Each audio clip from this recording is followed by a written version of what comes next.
My name is Tom Voss. I'm 73 years old, a retired contractor who once rebuilt half the homes in Marin County but couldn't seem to fix the cracks in my own family. I never had the education my late ex-wife Joanna had, nor the cold ambition my sons inherited from her. They always looked past me, the quiet man in the corner of their polished lives, the one who didn't belong at the boardroom table or the black tie fundraisers. I've spent most of my life trying to earn a seat in a family that treats blood like currency. And just when I thought I might finally be acknowledged, when Joanna died and the will reading came, they looked me in the eye and said I was legally nothing to them. If I'm not their father, someone forged one hell of a lie to make it true. Cut scene. Downtown San Francisco. A high rise of glass and polished chrome. 42nd floor. Conference room. Frosted windows. Chrome chairs. A nameplate on the table read, Duval and Lynn Estates. Division. I stepped in and they were already standing. Ethan first. Armani, square jaw, smug eyes. Darian beside him, looser tie, same arrogance. You're not on the list, Ethan said. His voice was steel. You shouldn't be here, Darian added without blinking. You're not our father. Not legally. My legs locked in place. The room dropped 10 degrees. My fingers tightened on the envelope in my hand. A standard legal folder, navy blue, creased. Joanna invited me, I said, in writing. She revoked that, Ethan replied. 2 months before her accident. Accident. The word hung in the air like a lie no one wanted to test. Truth always walks slower than lies, I muttered. But it always gets there. Ethan raised a document, a printed PDF with a court seal. This is a DNA report filed 5 years ago. You're not biologically connected to us. Darian leaned in, whispering like a friend delivering a knife. We found the results after her death. They were sealed, but legal's legal. Cameras clicked. Someone from the press was there. Local estate scandals were currency in this city. I didn't look at the cameras. I looked at the lawyer, Ms. Duval herself. Mid-50s, controlled. Her eyes flicked between us, calculating what would keep the session on schedule. I have a letter, I said, from Joanna. She sent it last week. Do you have it? She asked. I reached into my coat. Empty. Inner pocket. Nothing. Back pocket. My hand froze. Gone. The letter, the original, had been in the sealed folder last night. Now it was just printed case files. Cut scene. I stepped back, my breathing shallow, my chest rising too fast. A security guard moved. Sir, we need you to step out. But Ms. Duval held up a hand. Wait. Ethan whispered something to her. She nodded slightly. Mr. Voss, unless you have legal proof of paternity or standing, we'll have to proceed without you. I swallowed. My mouth was dry. You really believe I'm not their father? It's not about belief, Ethan said. It's about law. Then came the twist. From the far side of the room, an intern handed something to Duval, her brow furrowed. What's that? Darian asked. She opened the email. Clicked. Froze. What is it? I asked. She didn't speak. She just turned the screen to us. A scan, a signed letter, Joanna's signature, notarized 3 weeks before her death. To whom it may concern, Tom Voss remains the legal executor of my estate and the only one who knows the truth about my sons. My sons. Darian staggered. She said that? I didn't leak this, I said, but someone wants this to be seen. Cameras went off again. Ethan snapped. This isn't verified. That signature could be forged. Ms. Duval turned to the IT clerk. It came from Joanna's encrypted vault, she said, quietly. Attached to her estate package, scheduled release today, 11 SRAM. Cut scene. I walked to the seat they'd tried to block. I sat down. I didn't speak. I let the room realize what just happened. If I'm not their father, then someone else made damn sure I'd never be. I didn't go home. Not really. I parked 2 blocks away, engine running, eyes scanning the street. Nothing moved but the wind and a loose newspaper scraping along the curb. The kind of silence that makes your skin itch. I'd lived in that house for 22 years, built the porch with my own hands, watched Ethan and Darian take their first steps across those floorboards. And yet, tonight, it felt foreign, like I was breaking into a memory that no longer belonged to me. Inside, everything was too neat.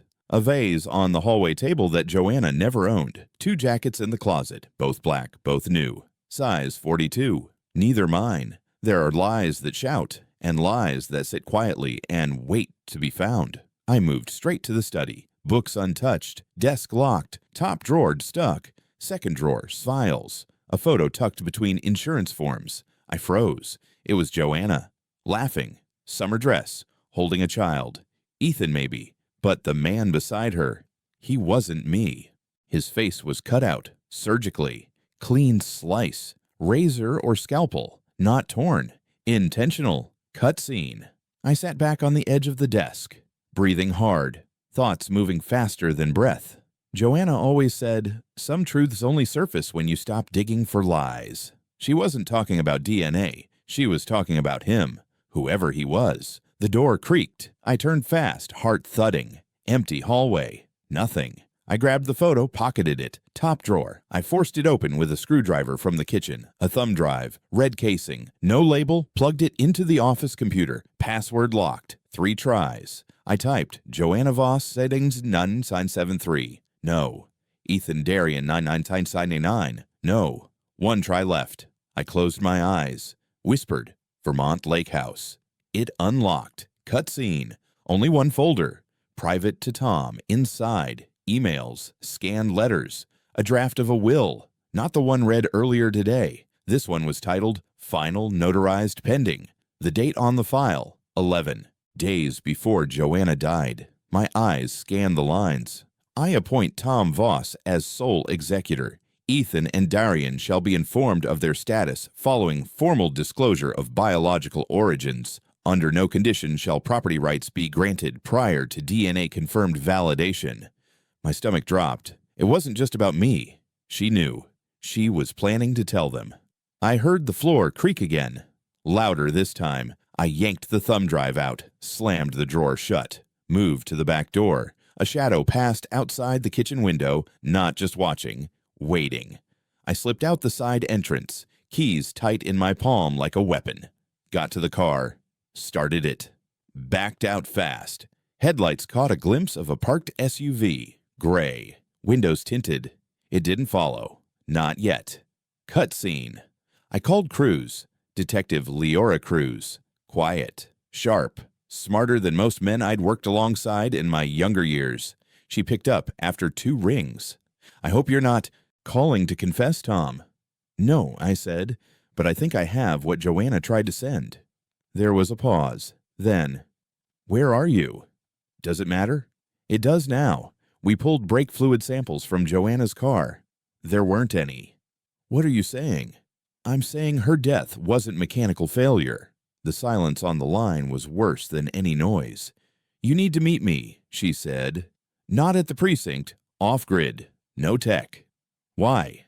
Because if this is what I think it is, someone high up didn't want you to inherit anything, including the truth. My mouth dried. Mill Valley, 11 a.m., library parking lot. She hung up. Cutscene. I didn't sleep.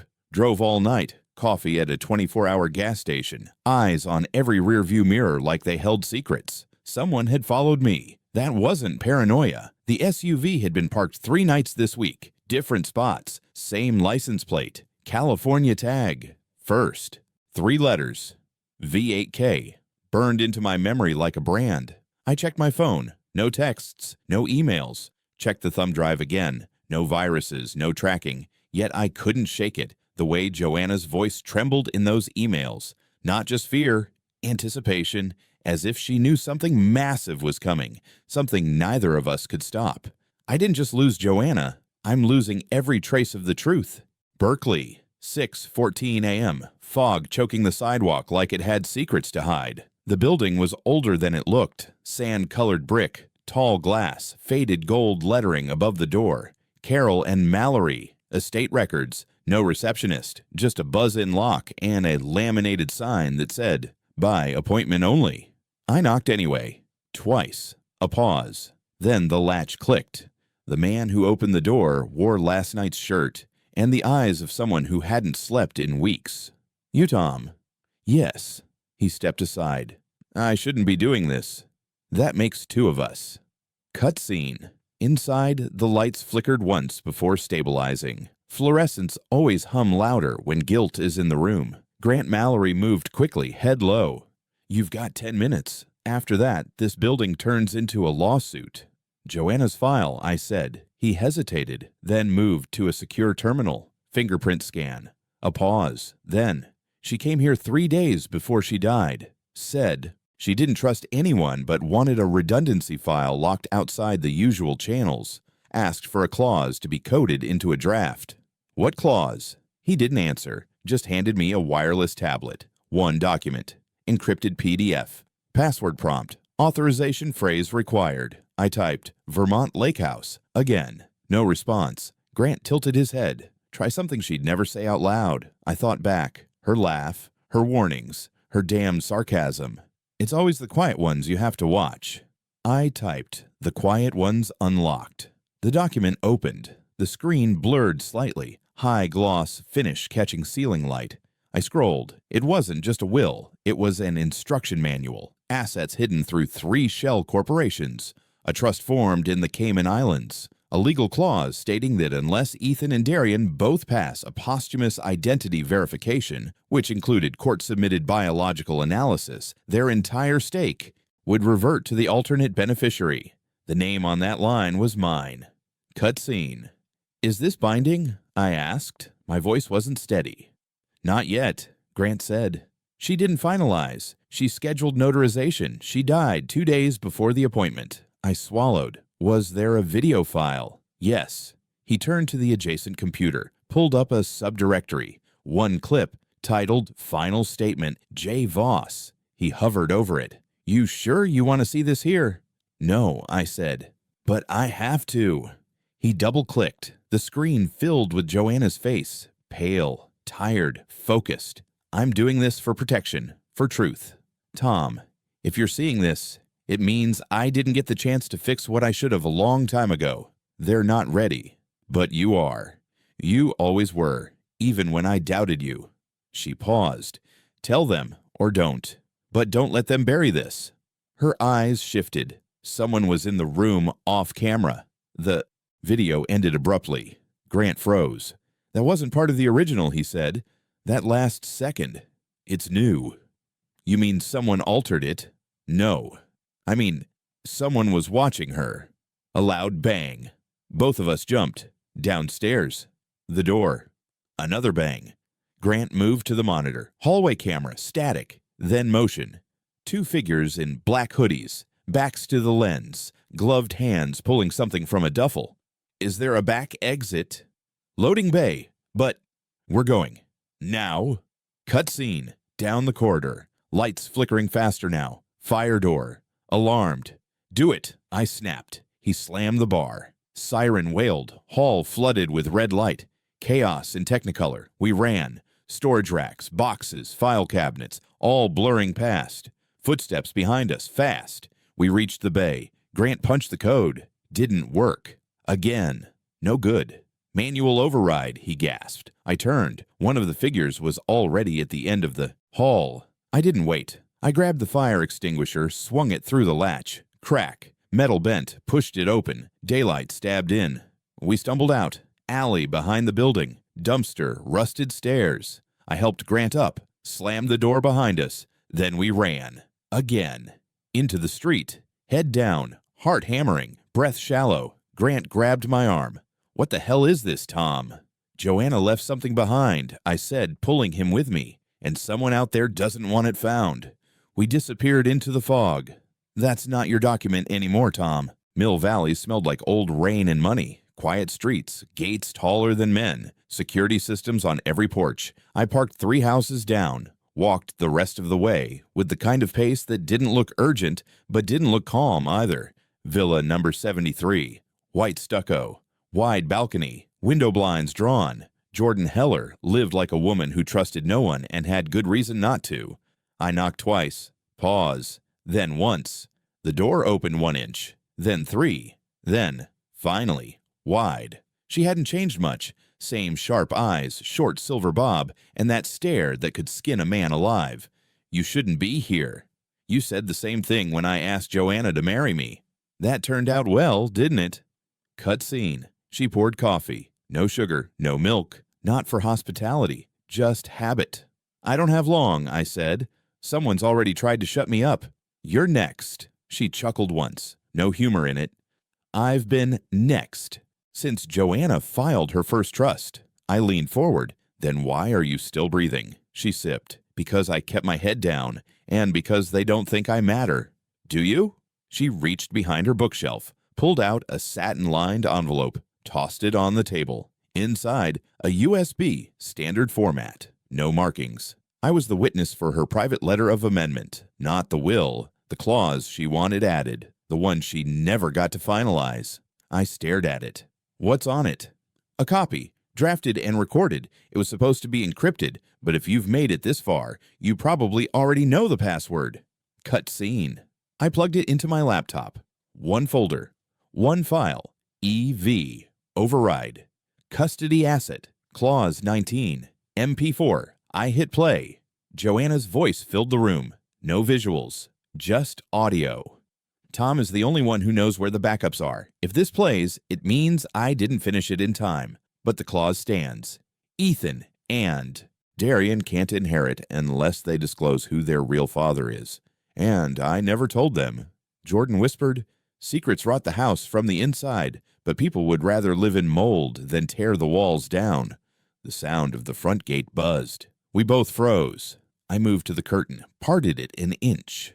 Black SUV, same plate, V8K214. They found you, I said.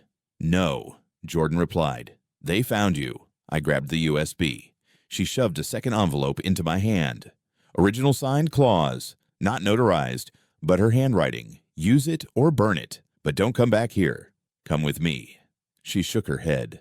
I lived through the first storm. I won't survive the second. A knock on the front door. Heavy, measured, cutscene. I slipped out the back, down the side fence, over a hedge. My left shoulder screamed, caught on a metal spike. Didn't stop. Got to the car. Threw it in reverse. Tires screeched. One of them stepped out from the neighbor's hedge. Too close. Ducked low, slammed the accelerator, got clear. Cut scene. Half an hour later, I parked in a run-down lot behind a diner off the 101. Hands shaking, shoulder bleeding. I looked at the original clause. Joanna's handwriting. Slanted. Unmistakable. If I die before this is signed, tell Tom to use his copy, and tell the boys they never earned it. Not by blood, not by name. I ran my thumb across the bottom edge. Smudged ink. A thumbprint. Hers. Something sharp in my chest. Not grief. Rage. Betrayal. Resolve. They were going to erase her. Everything she built. Everything she protected. Not just her legacy. Her truth. They don't want justice. They want to erase her completely. I spent the night in a no-name motel behind a shuttered diner in Sausalito. Single bulb. Mold in the grout. Door that didn't quite lock. Didn't matter. I wasn't here for sleep. I opened Joanna's clause again, laid it out on the table like a battlefield map. Read every line. Then I plugged in the second USB. Same file tree, same voice. But this time, a second video appeared. EV, trust transfer, recording 7. I hit play. Joanna, this time on camera, hair down, sweater sleeves rolled to the elbow, her eyes locked on whoever was filming. If you're watching this, it means Ethan got access before the truth came out. That means he used the override key. It means he got into the vault. I froze. Vault? She continued, slower now. The energy fund, the silent assets, those are in Tom's name. The boys weren't supposed to know, but I was warned they were getting close. She paused, took a breath. If I don't make it to Tuesdays, notarization, Tom gets it all by default, but only if he unlocks the main account before anyone else does. Cut scene. I called Cruz. Straight to voicemail. Second attempt. Same. Text. We need to meet. Joanna had offshore assets. Ethan's trying to trigger a silent override. 3 dots appeared, then vanished, then nothing. Something was wrong. Cut scene.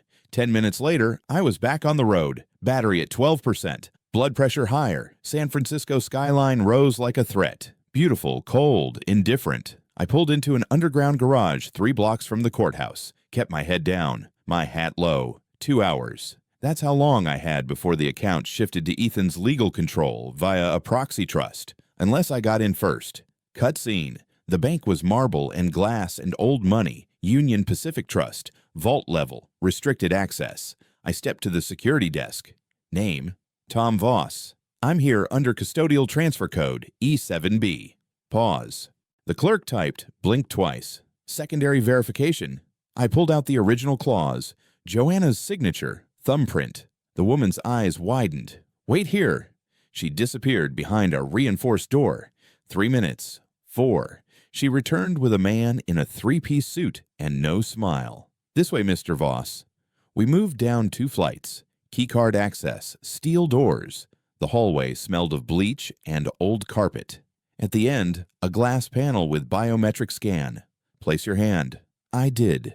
Green light, cut scene. Inside, a steel drawer, 1 sealed envelope, a portable drive, and a printed contract marked Equity Transfer Black Ridge Energy Initiative. I picked it up. The number hit me first.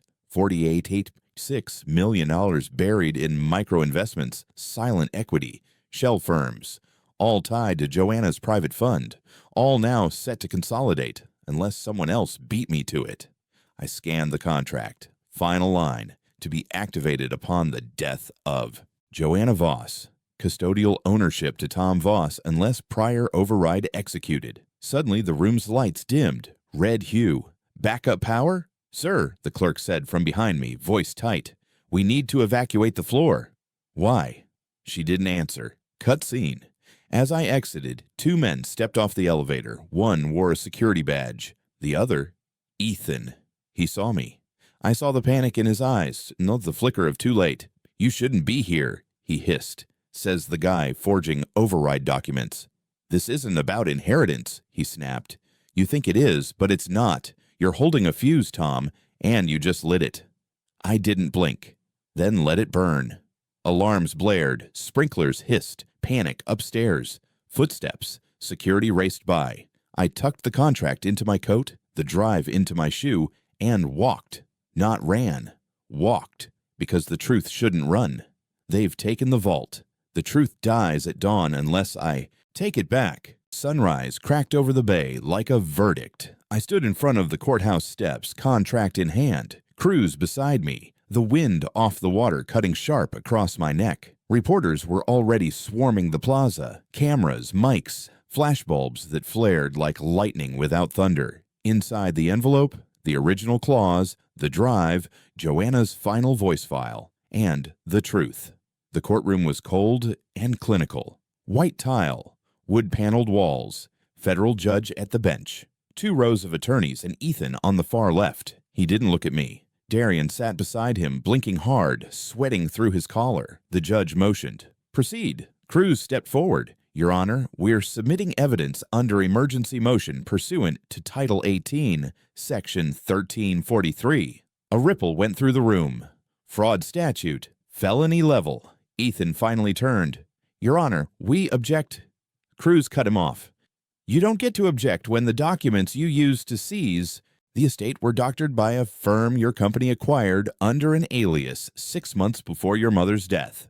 Gasps. Camera clicks. A woman in the back whispered, he forged the override. I stepped up, handed the judge the contract. And the voice file. She played it. Joanna's voice echoed through the chamber. Clear, measured, final. They don't know who their father is, but I do. And if I'm gone, Tom Voss holds everything I chose not to say in life, because silence might keep a family intact, but truth is what keeps it honest. No one moved. Even Ethan's lawyer backed away like the floor under him wasn't safe. Cut scene. 3 hours later, the gavel came down. Judgment recorded. All assets transferred to my name. Full custodial control. No appeal granted. Ethan and Darian left in silence. No apology. No explanation. Just silence. Cut scene. I didn't keep the money. Joanna's shares were liquidated and split 3 ways. Between an environmental scholarship, a pediatric cancer foundation, and the Mill Valley Women's Shelter she used to donate to under a fake name. I kept one thing, the lake house in Vermont, where we first kissed on a dock made of warped cedar and bad nails, where she once said, the thing about roots is they're only strong if you're willing to dig. I dug, deep, and bloody and alone. Cutscene. 1 week later. A knock on the door. I opened it. Darian. His face was gray, hollow. He held nothing but a yellowed envelope. I found this in her piano bench, he said. Didn't read it. Thought maybe you should. I took it, closed the door. Inside, a letter, handwritten, not addressed to me, to the father I never knew. It wasn't signed, just a P.S. at the bottom. If you ever read this, I hope you know I would have loved you, if they'd let me. Cutscene. Later that night, I stood on the dock again. Same warped boards, same soft ripple. Of the lake, I looked out into the mist and said the only thing left that mattered. You didn't fail them. They failed to see you. And then I let the letter burn. If blood doesn't make a family, maybe truth does.